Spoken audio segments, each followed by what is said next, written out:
네, 세월호 참사를 계기로 정부가 민관 유착의 고리인 이른바 관피아 척결을 외치고 있는데요. 이런 가운데 금융감독원 1급 간부가 퇴직 사흘 만에 억대 연봉의 보험사 부사장으로 자리를 옮겨 논란이 되고 있습니다.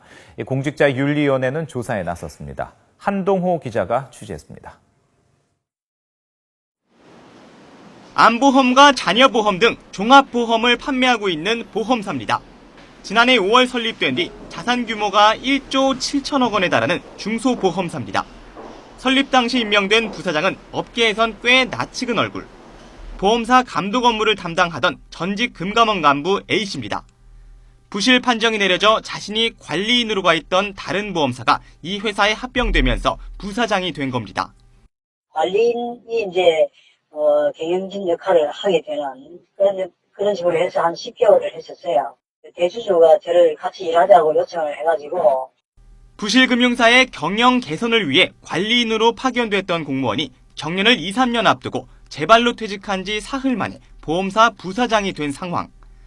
죄취업한 곳은 A씨가 관리이던 회사의 자산과 부채를 넘겨받아 사실상 같은 회사나 다름없습니다.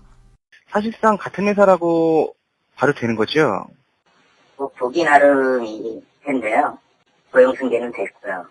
계약 이전도 됐고요. 공직자윤리법에 따르면 4급 이상의 금감원 직원은 퇴직 뒤 2년 동안 담당 업무와 관련이 있는 업체엔 취업이 제한됩니다.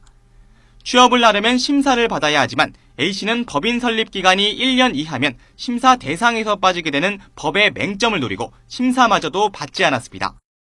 A씨는 재취업한 회사가 지난해 5월 신설돼 자신이 퇴직할 당시엔 취업 제한 대상이 아니라는 입장입니다. 또 자신이 관리인으로 가 있던 합병된 회사와 현재 회사는 엄연히 다른 곳이라며 재취업은 불법이 아니라는 겁니다. 과거 관례도 그러고 문제없이 그냥 된 걸로 이렇게 생각해 왔는데 실정법이나 실무 관행상으로는 문제될 게 없습니다. 이른바 관피아 논란에 대해선 보험사 직원과 금감원 직원들과의 식사 자리만 알선해줬을 뿐이라며 유착 가능성에 대해선 부인했습니다. 감독 당국 사람들과의 안면 정도 항상 켜놓고 해야 이게 되는 건데, 그때 아시다시피 신설사이다 보니까 그런 게 전혀 없어요, 이 사람들은. 제가 이제 그런 역할은 안 했다고 부인 못 합니다. 공직자윤리위원회는 A씨의 재취업이 문제의 소지가 있다고 보고 위법성 여부를 따지기 위해 조사에 들어갔습니다. 그게 인수 합병된 거거든요. 그러니까 그게 100% 업다가 생긴 게 아니니까. 이름이 달라진 거잖아요. 시민단체는 금감원 간부들의 낙하산 취업을 막기 위해선 신설회사도 취업 제한 대상에 포함시키는 등 규정을 대폭 강화해야 한다고 말합니다.